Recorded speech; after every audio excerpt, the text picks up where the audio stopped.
사람은 나이가 들면서 누구나 한 번씩은 겪게 되는 일들이 있지요. 그래서 노년으로 향할수록 인생 후반전을 멋지고 행복하게 살기 위해 알아야 할 것들이 있는데요. 만약 이제 내가 노후 준비를 하거나 은퇴를 맞이하여 노후에 대해 생각해 보신다면 오늘 이야기가 정말 도움이 되실 겁니다. 요즘은 100세 시대라고 할 만큼 평균 수명이 길어졌습니다. 어떻게 보면 기쁜 일일 수도 있겠으나 종종 많은 분들이 걱정하시더라고요. 왜냐하면 건강하게 오래 사는 것이 행복한 것이지 아프면서 사는 것은 행복하지 않다고 생각하시는 것이지요. 특히 80대가 넘었다면 이제 고령자의 나이이기에 조심하면서 사는 분들이 많으실 텐데요. 노후의 행복을 위한 건강에 대한 관심도 굉장히 높으실 겁니다. 나이가 들면 병이 따라오기 마련이지요. 암과 당뇨, 고혈압 등은 우리가 걱정하는 병들 중 하나입니다. 그런데 건강을 위해 했던 일들이 꼭 전부 맞는 이야기는 아닐 수도 있다는 사실 어떻게 생각하시나요? 오늘은 40년 이상 10만 명을 진찰한 의사가 쓴 고혈압은 병이 아니다를 통해 고혈압의 여러 이야기를 전해드리려고 합니다. 처음에 이 책을 읽고 큰 충격을 먹었는데요. 사람들이 말씀하시길 양심적인 의사의 충격적인 고백이라고 하시더군요. 딱 저에게도 그렇게 와닿았습니다. 왜냐하면 일반적으로 노후의 병으로 알고 있던 고혈압이 일반적인 상식을 확 뒤집는 이야기가 많았기 때문이죠. 그동안 저는 물론이고 부모님이 생각한 내용들이 아닐 수도 있겠구나 하는 생각이었는데요. 정말 색다른 내용이어서 다른 관점으로 노후의 병을 바라볼 수 있는 것이 신기하였습니다. 일반적으로 알고 있었던 상식과는 꽤 다른 부분들이 많아서 앞으로 노후의 건강과 행복을 생각해야 되는 50대, 60대, 70대 분들에게도 도움이 될 것 같아 이야기를 소개해드립니다. 끝까지 들으셔서 노년의 행복을 위한 건강을 지키셨으면 좋겠습니다. 좋은 이야기는 함께 나누면 더 큰 복으로 돌아옵니다. 영상을 듣기 전 구독과 좋아요, 알림 설정은 큰 힘이 됩니다. 누구나 알아야 할 전문가의 인생 조언. 혈압을 무시하면 질병에서 자유로워질 수 있습니다. 여러분의 노년 행복이 중요합니다. 그러려면 알아야 할 깜짝 놀랄 만한 사실 하나를 여러분께 들려주려 합니다. 부디 쇼크 받지 않도록 마음을 다잡고 들어주시면 좋겠습니다. 고혈압은 전혀 걱정할 게 못 됩니다. 그냥 내버려 두셔야 합니다. 이 말은 결코 호기심을 자극해 관심을 사려는 것이 아닙니다. 소신을 가지고 자신 있게 하는 말입니다. 그러나 여러분은 힘주어 이렇게 반박할 것입니다. 그게 대체 무슨 말이람? 고혈압은 뇌졸중이나 심장병 발생 위험을 크게 높이는 병이잖아요. 둘 다 죽음에 이르는 무서운 병 아닌가요? 하지만 나는 이렇게 대답하겠습니다. 아닙니다. 수축기 혈압이 200을 넘는 심한 경우 외에는 아무 문제가 없습니다. 걱정할 필요가 없다는 것입니다. 아니 의사 양반, 지금 제 정신인가요? 고혈압이 무섭다는 건 3살 먹은 어린애도 다 아는 상식인데요 하시겠지요. 하지만 상식이라도 잘못된 상식이 아주 많습니다. 고혈압이 위험하다는 것도 이와 마찬가지로 잘못된 상식입니다. 일본에서 환자 수만 대략 5,500만 명인 고혈압은 국민병이라 할 만하지요. 성인으로는 3명 중 1명꼴로 고혈압을 앓고 있는 셈인데요. 상식적으로 과연 그럴 수 있을까요? 그 말은 너나 할 것 없이 환자라는 의미인데 정작 본인은 아픈 곳 하나 없이 건강한 사람이 많습니다. 단지 혈압이 기준치보다 높을 뿐이지요. 그러니 고혈압은 일부를 제외하고는 큰 병이 아닙니다. 약간 신경 쓰이는 정도의 혈압이 큰 병을 일으킬 가능성은 제로에 가깝습니다. 이것이 40년 이상 줄잡아 10만 명을 진찰한 끝에 내린 전문가의 결론입니다. 그렇다면 왜 수많은 사람을 환자로 만들어버린 것일까요? 필자는 고혈압증이야말로 제약회사의 이익 때문에 만들어진 허구의 병이라고 생각합니다. 그래서 이 책에서 밝히겠지만 수많은 의료 행위 중에서 혈압만큼 거짓투성이 분야도 없습니다. 혈압은 신경 쓰지 않는 편이 좋습니다. 아니, 오히려 신경을 써서는 안 됩니다. 나이 70대, 80대가 넘으면 혈압에 신경 쓰는 행위 자체가 스트레스이지요. 부정적인 생각이 오히려 많은 병을 불러일으킵니다. 암이나 뇌졸중, 심장병의 최대 원인이 스트레스라는 사실은 새삼 말할 필요조차 없습니다. 누구나 다 아는 사실이지요. 병은 마음에서 온다는 말이 있습니다. 또 바보는 암에 걸리지 않는다는 말도 있습니다. 모두 사실입니다. 물론 혈압이 200을 넘는 극단적인 경우나 지병이 있거나 하는 경우는 예외이지요. 80대 노인의 실제 사례. 약으로 혈압을 내렸더니 치매에 걸릴 수 있습니다. 올해 80세가 되는 한 노인은 필자가 혈압약을 끊게 한 환자 중 한 사람입니다. 정기적으로 필자의 진찰을 받으며 별다른 문제 없이 건강하게 생활하고 있었습니다. 그런데 1년쯤 전부터 진료를 받으러 오지 않았어요. 필자는 별일 없기를 바라며 걱정했습니다. 그러던 어느 날 그의 자녀가 진료실을 찾아왔어요. 진찰을 마치고 물었지요. 어머님은 건강하시지요? 사정을 들어보니 이랬습니다. 최근 어머니는 눈에 띄게 다리 힘이 약해져서 거리가 먼 필자의 진료소에 오기가 힘들어 집 근처 병원에 다니고 있는데 그 병원에서 혈압을 재보니 160 정도가 나와 혈압약을 먹기 시작했다고 합니다. 자식이 말하길 요즘 어머니가 좀 이상해요. 하루 종일 멍하게 있는가 하면 불안한 듯 집안을 왔다 갔다 하고 건망증도 심해졌어요. 나이 들어서 정신이 없는 건지 괜찮을까요? 그 말에 놀랐습니다. 대답하길 혈압약 부작용 같군요. 약을 써서 무리하게 혈압을 낮추면 뇌로 피가 제대로 공급되지 않아요. 그러니까 노인들은 혈압약을 복용하면 위험할 수 있지요. 만성지능 저하는 뇌로 피가 잘 전달되지 않는 것이 하나의 원인입니다. 따라서 무리하게 혈압을 낮추면 치매 발생 위험이 높아지지요. 고령자의 혈관은 일반적으로 동맥경화가 발생하게 되어 있습니다. 이는 얼굴에 주름이 많아지거나 머리가 휘어지는 것과 같은 노화 현상으로 매우 자연스러운 것이지요. 가늘고 딱딱해진 혈관을 통해 몸속 구석구석까지 영양소와 산소를 공급하기 위해서는 높은 혈압이 필요합니다. 고령자의 고혈압은 생명을 유지하기 위한 반응인 것입니다. 우에시마 히로스 교수가 실시한 연구 중에 혈압약 복용과 고령자의 자립에 관한 매우 흥미로운 데이터가 있습니다. 이 연구는 1980년에 국민 영양조사 대상이었던 사람을 14년 동안 추적 조사한 것인데요. 연구에 따르면 혈압 140을 경계로 고령자의 자립도는 떨어집니다. 이 말은 혈압이 높을수록 누워서만 지내거나 치매에 걸리는 사람이 많다는 뜻입니다. 결과를 놓고 볼 때 역시 혈압은 낮아야 하고 140을 넘을 경우 약으로 혈압을 낮춰야 한다고 생각할 것입니다. 하지만 이 연구에는 혈압약을 복용한 사람과 복용하지 않은 사람을 비교한 데이터도 있어서 눈여겨볼 필요가 있지요.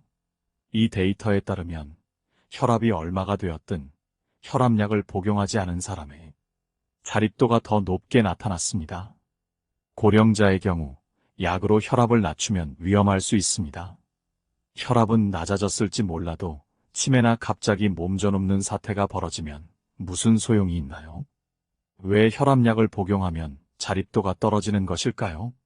이것은 약을 이용해 무리하게 혈압을 내리면 뇌의 혈류가 나빠져서입니다. 실제로 혈압약을 먹기 시작한 후에 머리가 멍하고 건망증이 심해졌다는 말을 자주 듣습니다. 현기증을 일으키거나 다리가 후들거리는 일이 많다면 그 결과 자주 넘어지지요. 고령자가 거동을 못하게 되는 원인 중 가장 큰 것이 넘어져서 뼈가 부러지는 일입니다. 뼈가 부러져 침대에 누워있는 동안 치매 증세가 나타나는 경우도 종종 있습니다.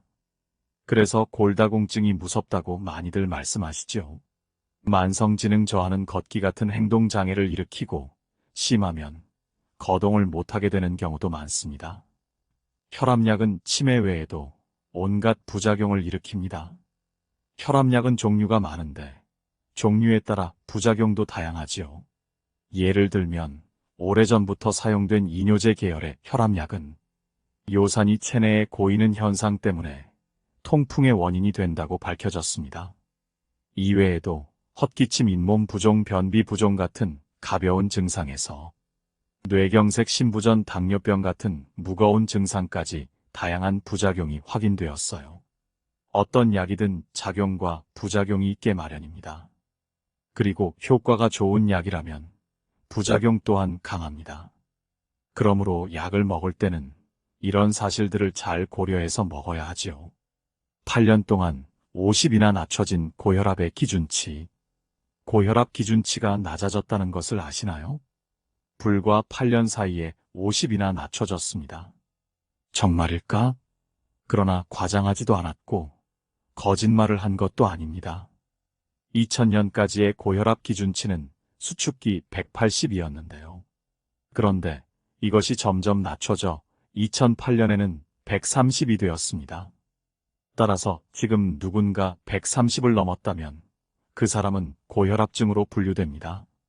환자가 되어 의사로부터 일상생활에 대한 지도를 받고 혈압약을 처방받게 되지요. 그렇다면 고혈압 기준치는 무슨 이유로 그 짧은 기간에 이처럼 크게 낮춰진 것일까요? 혹시 2000년을 전후로 해서 고혈압의 위험을 밝힌 획기적인 과학적 근거라도 나온 것일까요? 고혈압 기준치가 내려가면 당연히 환자 수가 증가하는 결과로 이어집니다. 고혈압 기준치가 160에서 140으로 내려가면 150의 정상인이 갑자기 환자로 둔갑합니다. 고혈압 기준치를 10 내리는 순간 1000만 명의 새로운 환자가 생기는 셈이죠. 그런데 1980년대 후반에는 230만 명이었던 고혈압 환자가 지금은 5,500만 명으로 늘었습니다. 무려 20배 이상의 증가율이지요. 그리고 2011년 국민건강영양조사에서는 성인의 27.5%, 4명 중 1명 이상은 혈압약을 복용하는 것으로 나타났습니다. 환자가 늘면 혈압약 판매가 늘어나는 것은 당연한 이치겠지요. 어쩌면 우리는 엄청난 양의 혈압약을 불필요하게 복용하고 있는 걸지도 모릅니다. 죽을 때까지 먹어야 하는 고혈압약의 진실. 대부분의 국민은 짧은 기간에 고혈압 기준치가 이렇게나 많이 내려간 사실 자체를 모릅니다. 그리고 그들은 어느 날 갑자기 자신의 혈압이 높다는 사실을 마주하게 되지요. 하지만 그들 대부분은 얼마 전까지만 해도 정상인이었던 사람들입니다. 지금은 생활 곳곳에 혈압 측정기가 놓여 있습니다. 스포츠센터, 구청, 시민회관 등등 심지어 마트에서 보는 일도 있어요. 이렇게나 많으면 눈에 띄는 순간 무심결에 팔을 넣어 재어보는 것이 사람의 심리이지요. 목욕탕 체중계에 아무 생각 없이 올라서서 체중을 재는 것과 같은 이치입니다. 하지만 혈압은 조금만 몸을 움직여도 올라갑니다. 최소한 15분 정도 안정을 취한 후에 재는 것이 기본이지요. 스포츠센터였다면 러닝머신 위에서 달린 후에 재본 것일 수 있는데요. 하지만 그런 상태에서는 아무리 건강한 사람도 혈압이 올라갑니다. 아무 생각 없이 무턱대고 혈압을 잰다면 혈압은 당연히 높게 나오고 자신은 걱정에 휩싸이지요. 그러고는 바로 병원으로 달려갑니다. 누군가는 이렇게 행동합니다. 아침에 일어나서 재고, 밥 먹기 전에 재고, 샤워 전에 재고, 샤워 후에 잽니다. 혈압이 조금만 높게 나와도 호들갑을 떨고 뇌졸중이나 심장병으로 갑자기 쓰러지지 않을까 걱정에 휩싸입니다. 이런 과정을 거쳐 함정에 빠진 사람은 영영 빠져나올 길이 없습니다. 혈압을 낮추기 위해 날마다 애를 쓰고 비싼 혈압약을 계속 먹어대는 궁지에 몰립니다. 이것은 다름 아닌 현대의 희비극이라고 할 수 있겠지요.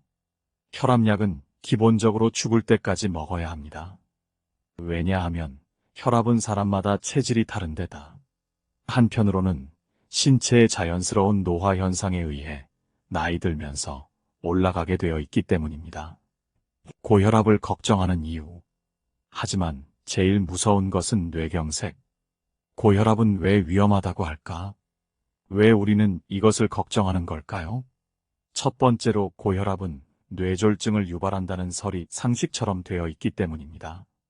고혈압은 조용한 암살자라는 별명이 말해주듯 자각 증상이 없는 것이 특징이지요. 그래서 의사들은 고혈압은 그냥 내버려 두면 뇌졸중에 걸려 반신불수가 되거나 생명을 잃을 수도 있다. 지금 당장 약을 써서 혈압을 떨어뜨리지 않으면 큰일을 치르게 된다. 예방 차원에서라도 약을 먹어야 한다며 환자에게 공포심을 심어줍니다. 이 사실에 대해 좀 더 자세히 살펴볼게요. 뇌졸중은 분명 생명을 위협하는 무서운 병입니다. 뇌졸중은 암 심장병에 이어 사망 원인의 세 번째에 해당합니다. 사망 원인의 약 15% 차지합니다. 일본에는 약 150만 명의 뇌졸중 환자가 있고 매년 25만 명 이상이 뇌졸중 환자에 새로 편입되는데요. 그런데 뇌졸중에 세 종류가 있다는 사실은 의외로 알려지지 않았습니다. 뇌졸중은 뇌의 혈관이 막히는 뇌경색, 뇌의 혈관이 찢어져서 출혈을 일으키는 뇌출혈, 뇌 표면에 혈관이 생긴 혹이 터져서 지주막이라는 수막 아래에 출혈이 발생하는 지주막하 출혈이 있지요. 1999년도 조사에 따르면 뇌졸중을 일으킨 사람 가운데 뇌경색은 84%, 뇌출혈은 13%, 나머지 3%입니다.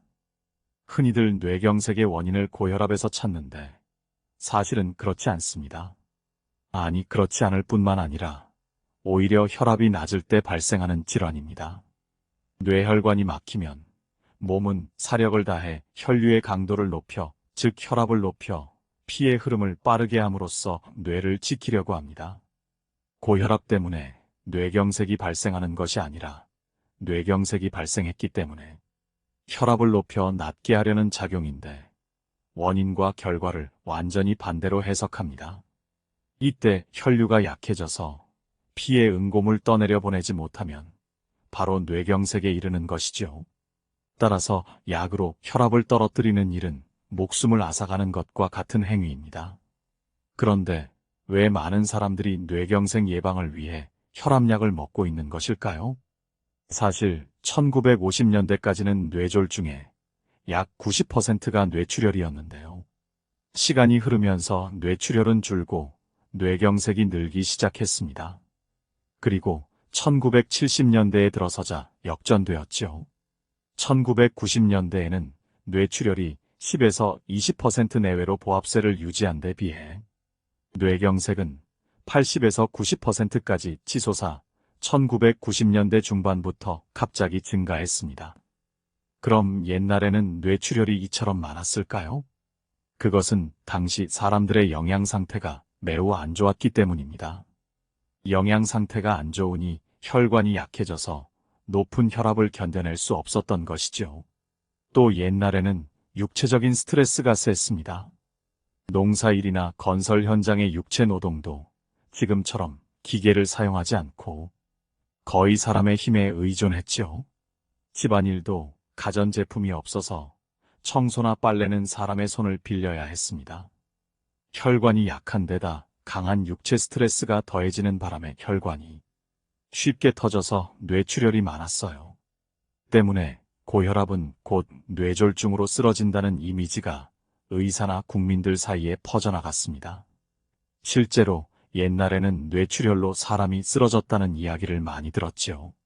지금은 영양이 개선되고 육체 노동도 거의 사라져 뇌졸중에서 뇌출혈이 차지하는 비중은 10에서 20% 수준까지 떨어졌습니다.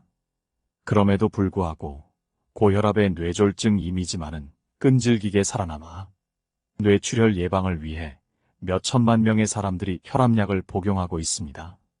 예방 대상이 30년 전에서 멈춰버린 셈이죠. 뇌졸중이라는 상자 안에 들어있는 것이 혈압약을 먹음으로써 위험을 줄이는 뇌출혈에서 오히려 위험을 높이는 뇌경색으로 바뀌었습니다. 그런데도 왜 고혈압 기준치를 자꾸만 내려 혈압약을 먹는 걸까요? 물론 필자는 혈압약은 절대 안 된다고 말하는 것이 아닙니다. 혈압을 낮추면 뇌출혈의 위험을 줄일 수 있지요. 그러나 뇌경색을 일으킬 확률 역시 높아집니다. 그래서 환자에게 혈압약을 처방할 때 필자는 꼭 위의 내용을 설명하려고 애를 씁니다. 고혈압을 약 없이도 치료하는 방법. 자세만 바로 해도 혈압은 내려갑니다. 매일 웃으며 지낼 수 있다면 좋겠지만 꼭 그렇게만 되지 않는 것이 인생이죠. 살아있는 한 슬픈 일도, 화가 나는 일도 겪게 됩니다. 노후로 갈수록 노년의 행복을 위해 웃으면서 지내야 하지만 그렇지 않을 때도 많은 것이 현실이지요.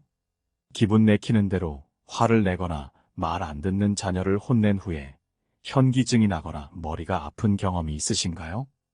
그것은 화가 나서 생긴 흥분으로 혈관이 수축되고 혈압이 올라 신경이 짓눌린 결과입니다.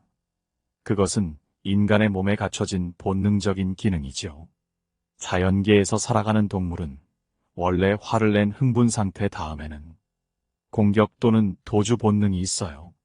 따라서 몸은 그 다음에 이어질 격한 운동에 대비해 혈압을 올리게 되어 있죠. 이런 예는 화냄뿐만 아니라 놀람, 슬픔 등의 감정에서 똑같이 나타납니다. 외부로부터의 자극이나 충동으로 마음이 부들부들 떨리거나 동요되면서 올리면 움찔하게 됩니다. 바로 이때 혈압은 급상승하겠지요. 마음의 쇼크나 충동을 크게 받으면 몸도 함께 충격을 받습니다. 한 번쯤은 단전에 힘을 모으다 란 말을 들어보았을 텐데요. 간단히 설명하면 배꼽과 발, 단전에 힘을 주고 허리를 꼿꼿이 세우면서 항문을 조입니다. 그리고 상체 힘을 빼고 어깨를 늘어뜨리며 턱을 당깁니다. 그러면 몸에 한 줄기 축이 세워진 형태가 되어 자연스럽게 등줄기가 펴지지요. 이는 요가나 무도, 무용 등에서도 공통된 자세입니다. 시합이나 무대 위에서는 마음의 동요 하나가 승패를 좌우합니다. 화가 났을 때나 충격을 받았을 때 흡하고 배에 힘을 주고 항문을 조이며 어깨에 힘을 빼지요. 또한 배에 힘을 줌으로써 저절로 복근이 길러져 요통도 개선됩니다. 화가 나려 할 때 흡, 슬퍼지려 할 때도 흡.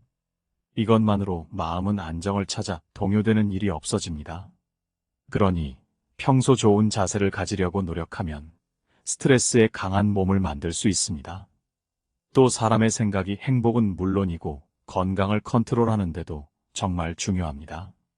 병에 걸리지도 않았는데 병에 걸렸다고 하면 인간은 부정적인 생각에 빠지고 말지요. 그 부정적인 생각이 스트레스가 되어 큰 병을 부르게 됩니다. 사람의 몸은 약하지만은 않습니다. 따라서 약은 최소 필요량만 사용하고 되도록 자연 치유력에 맡기는 것이 좋습니다. 나이가 들면 혈압이 올라가는 건 어쩔 수 없는 부분이죠. 한국의 60대 성인의 고혈압 환자는 50%이고 70대 이상에서는 65%라고 합니다. 노년에는 동년배 둘 중에 하나 혹은 셋 중에 하나는 이미 고혈압이 있다는 이야기이죠. 약을 먹지 않고 생활습관 관리를 통해 혈압을 관리할 수 있습니다. 과학적으로 많이들 이야기하는 것을 추가적으로 소개해드립니다. 먼저 무조건 싱겁게 먹는 게 다는 아닙니다. 사실 소금과 고혈압은 아무 관계가 없다고 하지요. 소금을 줄이면 몸에서 힘이 빠집니다. 그러니 무조건적으로 싱겁게 먹는 것은 몸을 오히려 망치는 일이 될 수 있습니다. 사람이 필요로 하는 소금의 양은 우리 몸이 제일 잘 알고 있습니다. 그러니 내 몸에 귀를 기울이고 소금도 어느 정도는 섭취해 주어야 합니다. 너무 짜게 먹는 것도 경계해야 하지만 그렇다고 너무 싱겁게 먹는 것도 좋지 않을 수 있지요. 또 나이가 들어도 노후에는 약간 숨이 찰 정도의 운동을 꾸준히 해보세요. 땀이 날 정도의 중증도 이상의 유산소 운동을 일주일에 50분 이상 하면 혈압이 5에서 8 정도 낮아진다고 하지요. 내 생활 습관에 따라서 운동 시간을 만드는 것도 방법입니다. 매일 퇴근길 30분을 빠르게 걸어서 5일 동안 해도 되고 주말에 한 번 몰아서 150분 동안 등산을 하는 방법도 있지요. 또한 근력 운동을 하면 좋습니다. 심폐지구력 근력 향상에도 도움이 되어 노년에 하기 괜찮은 운동입니다. 또 나이 들수록 건강한 식단을 해야 합니다. 밥이 주식인 한국 사람의 경우에는 탄수화물을 약간은 줄이고 단백질 섭취는 조금 더 늘리도록 하면 좋은데요. 신선한 채소 과일은 몸에 좋은 음식입니다. 이것을 좋아하는 것 딱 하나만 집중적으로 먹기보다는 여러 종류의 채소를 색깔별로 다양하게 구성해서 먹는 것이 좋습니다. 또 튀김에 들어있는 많은 트랜스 지방을 피하는 것도 좋은 식습관이죠.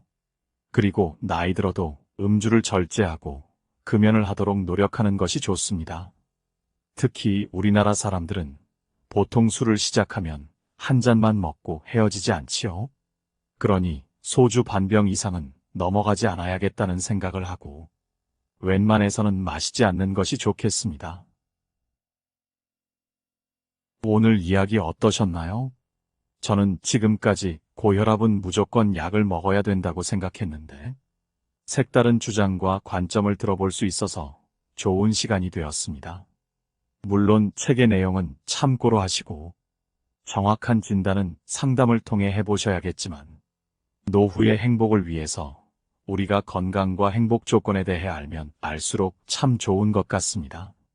무엇보다도 많은 분들이 말씀하시는 것처럼 양심적인 의사를 만나는 것이 노년에는 더욱 중요할 것 같습니다. 또 나의 상태를 보고 나에게 맞게 진단을 해주고 나의 이야기를 들어주는 사람을 만나는 것이 꼭 필요할 것 같네요. 노년에는 이제 내가 하고 싶은 것을 하고 건강하게 살기 위해 즐거운 마음가짐으로 인생을 즐길 때입니다. 한 90대 어르신이 말씀하시길 근심, 걱정이 더 큰 병을 만들며 마음이 만들어내는 것이 90%라고 하시더군요. 과도한 근심 걱정은 스스로 만들어내지 말아야겠다는 생각이 들었는데요. 인생 후반전을 맞아 여러분도 활기찬 마음으로 새로운 도전을 즐기셨으면 좋겠습니다. 하루하루 여러분의 인생이 황금빛으로 가득하길 바라겠습니다. 이상으로 인생의 지혜였습니다. 들어주신 여러분의 구독과 좋아요, 알림 설정은 항상 큰 힘이 됩니다. 오늘도 들어주셔서 정말 감사합니다.